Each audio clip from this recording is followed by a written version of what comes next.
Hello YouTube, this is Detroit Borg, and in this video we're going to take a look at the Apple Magic Trackpad. Now you've already seen me do an unboxing and demo of the trackpad, and you can see that in a link at the end of this video. In this video we're just going to do a review. I've had this for about a week and I can give you my general impression and whether I recommend this or not. Now I'm just going to go over some of the pros. For me, one of the big advantages of the trackpad is the fact it doesn't take up a lot of space. So normally this is a spot I had reserved for my Magic Mouse, and unfortunately it's not a lot of space. And particularly because I'm using a 27-inch iMac, I have to toss this around a lot to get the cursor across the screen. But in this case, all I have to do is keep swiping. And the acceleration software seems to be a lot better with the Magic Trackpad. With the Magic Mouse, I kind of have to toss this around and it ends up banging into the keyboard or the edge of the desk. So for that, the small footprint, it's a big plus. Another function of the trackpad I'm particularly impressed with is the fact that you no longer have to click to make a selection. So if you enable tap to touch in your system settings, there's no clicking, you just tap. And to me that's a much smoother, more pleasant operation than clicking on the mouse. Now unfortunately I have to say that the Magic Mouse doesn't have a very nice clicking feel to it. It has a lot more travel than I would like, and it requires a little more force, so it's not as delicate as I would like. With a trackpad, it's very precise, very smooth, and it's just like using a touch screen instead of a keyboard. The trackpad also feels nice to use. It's a very smooth glass.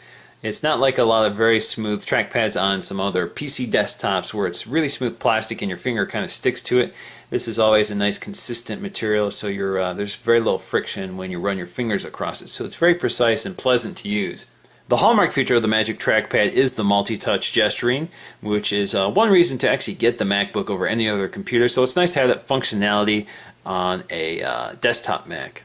Unfortunately, there are some cons to using the trackpad, and that's ergonomics. It's very difficult to hold your fingers in the air for long periods of time because you can't rest your fingers on the trackpad. It's so large. So you kind of have to float your fingers in the air, and over time this can get fatiguing. You can also end up with unintentional taps. So if you just brush your fingers or one of your fingers accidentally touches the trackpad, you can accidentally make a selection. That's happened to me quite a few times lately. And of course with any trackpad, dragging and dropping and selecting can be difficult because you have to do all of that using the touch and hold features, and that can be clumsy. It's a lot easier to use a mouse because you have more control over your selections. Now, because dragging, dropping, selecting, and doing precision work with the trackpad can be fatiguing, it's not very useful for iMovie or Final Cut Pro, where video editing requires you to use all those features a lot. So every time I edit my video, I have to put this away and bring out the Magic Mouse. In conclusion, I do like the Magic Trackpad better than the Magic Mouse for day-to-day operations, but when it comes to precise editing, for example in iMovie, Final Cut Pro, Photoshop, I do not prefer to use this. I prefer to use a mouse. So unfortunately this hasn't been a complete replacement for the mouse. It's just an addition to my desktop system.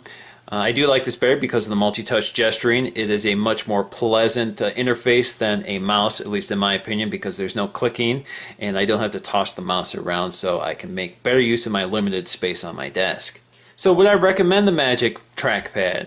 I would say yes for most people. Unless you're doing video editing or gaming, the Magic Trackpad I think is perfect for most people. So for example, if you bought a MacBook, you always have the trackpad with you, and when you're using it you like it, but there's certain things it's not great for, and that's true of all trackpads. So that's when you bring a mouse with you. So I think that's a behavior a lot of people are used to, and I think it works on a desktop as well. But generally I can't recommend this as a mouse replacement for most desktops.